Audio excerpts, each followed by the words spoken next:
પ્રકરણ 15 જળ પરિવાહ।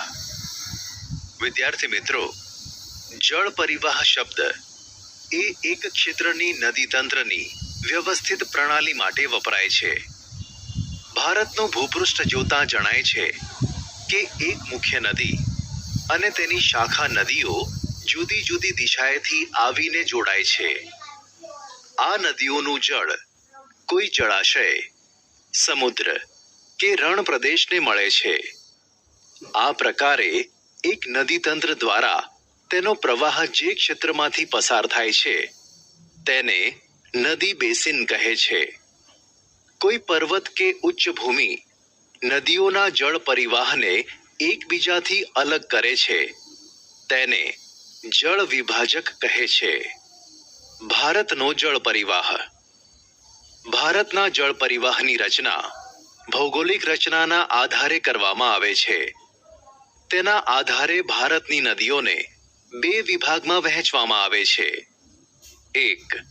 હિમાલયની નદીઓ। 2. દ્વીપકલ્પીય નદીઓ।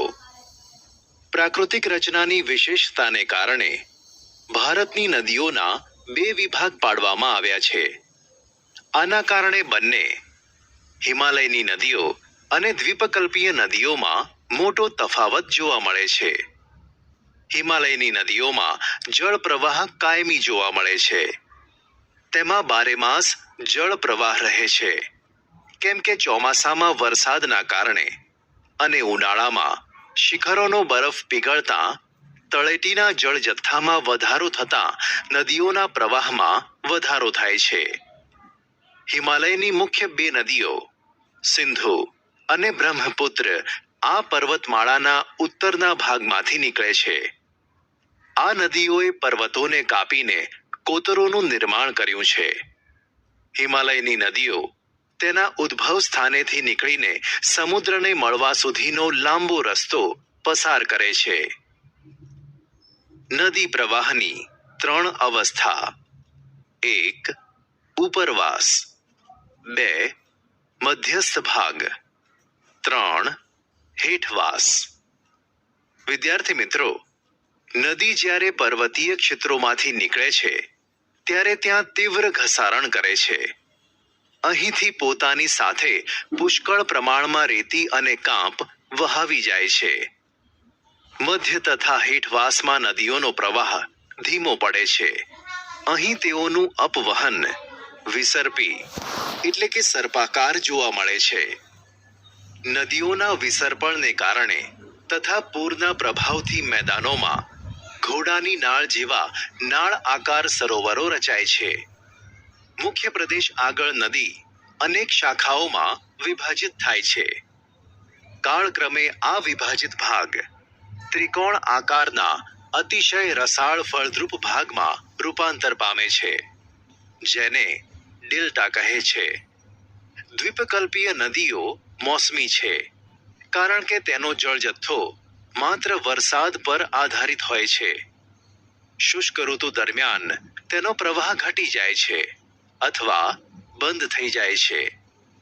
હિમાલયની નદીઓની સરખામણીમાં આ નદીઓની લંબાઈ પણ ઓછી છે, તેમજ આ નદીઓ છીછરી છે।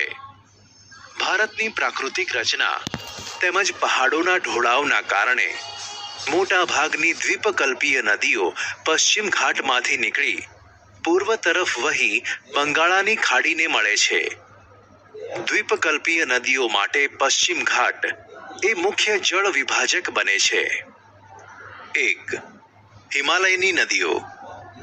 સિંધુ, ગંગા તથા બ્રહ્મપુત્ર હિમાલયમાંથી નીકળતી મુખ્ય નદીઓ છે। આ નદીઓ લાંબી છે તેમજ અનેક શાખા નદીઓ તેમને મળે છે।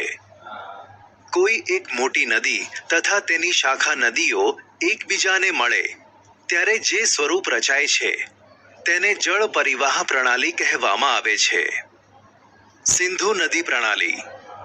સિંધુ નદીનું ઉદ્ગમ સ્થાન તિબ્બતમાં આવેલ માન સરોવરની નજીક છે। પ્રથમ તે પશ્ચિમમાં વહી ઉત્તર પશ્ચિમ તરફ ગતિ કરે છે। આમ તે જમ્મુ કાશ્મીરના લદાખ જિલ્લામાં પ્રવેશ કરે છે અહીં તેણે દુર્ગમ કોતરોનું નિર્માણ કર્યું છે. અહીં તેને ઝાસ્કર, નબુરા, શ્યોક તથા હુંજા જેવી નદીઓ મળે છે. સિંધુ નદી બાલ્ટિસ્તાન તથા ગિલગિટ ક્ષેત્રમાં વહી અટક આગળ પર્વતીય ક્ષેત્રમાંથી બહાર નીકળે છે. સતલુજ, બિયાસ, રાવી, ચિનાબ અને ઝેલમ તેને મળતી શાખા નદીઓ છે.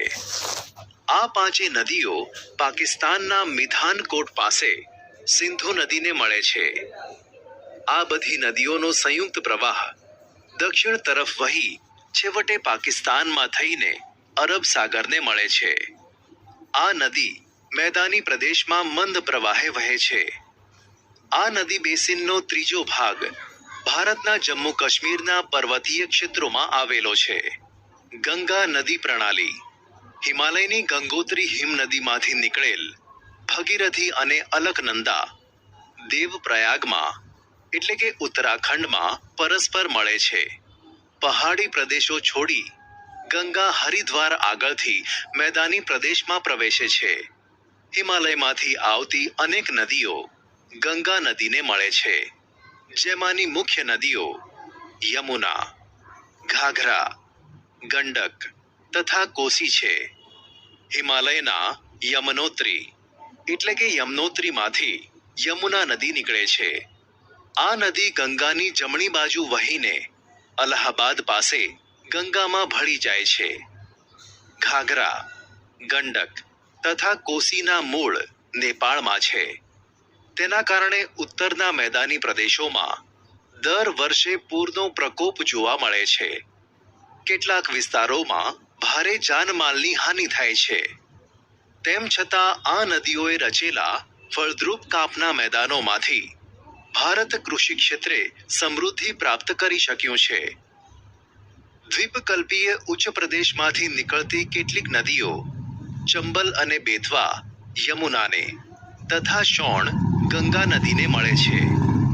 આ નદીઓ અર્ધ શુષ્ક ક્ષેત્રોમાંથી નીકળે છે તેમજ તેમની લંબાઈ પણ ઓછી છે. તેઓનો જળ જથ્થો પણ મર્યાદિત છે. ઉત્તર તથા દક્ષિણમાંથી મળતી નદીઓનો સંયુક્ત પ્રવાહ આગળ વધી બે ભાગમાં વહેંચાય છે. આ ફાંટો બાંગ્લાદેશમાં પ્રવેશે છે અને તેને પદ્માના નામે ઓળખવામાં આવે છે. બીજો ફાંટો પશ્ચિમ બંગાળામાં ભગીરથી હુગલી નામે ઓળખાય છે. છેવટે આ બંને પ્રવાહો બંગાળાની ખાડીને મળે છે. ગંગાનો પ્રવાહ બાંગ્લાદેશમાં પદ્માના નામે ઓળખાય છે. અહીં તે બ્રહ્મપુત્ર નદીના પ્રવાહ સાથે ભળી જાય છે. આ બંનેનો સંયુક્ત પ્રવાહ મેઘના નામે ઓળખાય છે. બ્રહ્મપુત્ર નદી પ્રણાલી બ્રહ્મપુત્ર નદી તિબ્બતમાં આવેલા માનસરોવરની પૂર્વમાંથી તથા સિંધુ અને સતલુજના મૂળની નજીકથી નીકળે છે. તેની વધુ પ્રવાહ લંબાઈ ભારતની બહાર છે. આ નદી હિમાલયની શ્રેણીને સમાંતર પૂર્વમાં વહે છે. નામચાબરવા પાસેથી અંગ્રેજી યુ આકારે વળાંક લઈ ભારતના અરુણાચલ પ્રદેશમાં પ્રવેશે છે. અહીં તે દિહાંગના નામે ઓળખાય છે.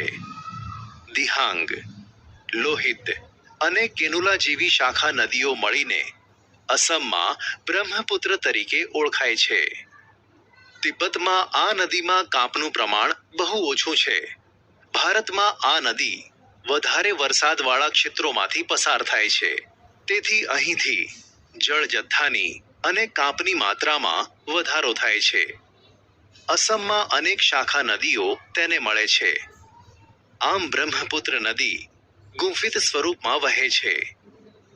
દર વર્ષે વર્ષા ઋતુમાં આ નદીના જળ જથ્થામાં મોટા પ્રમાણમાં વધારો થાય છે. પરિણામે અસમ અને બાંગ્લાદેશમાં વારંવાર આવતા પૂરથી ભારે વિનાશ થાય છે. ઉત્તર ભારતની બીજી નદીઓ કરતાં આ નદીમાં વિરોધાભાસ જોવા મળે છે. અસમમાં ચોમાસા દરમિયાન પડતા વરસાદને કારણે અહીં વધારે માત્રામાં નિક્ષેપણ થાય છે.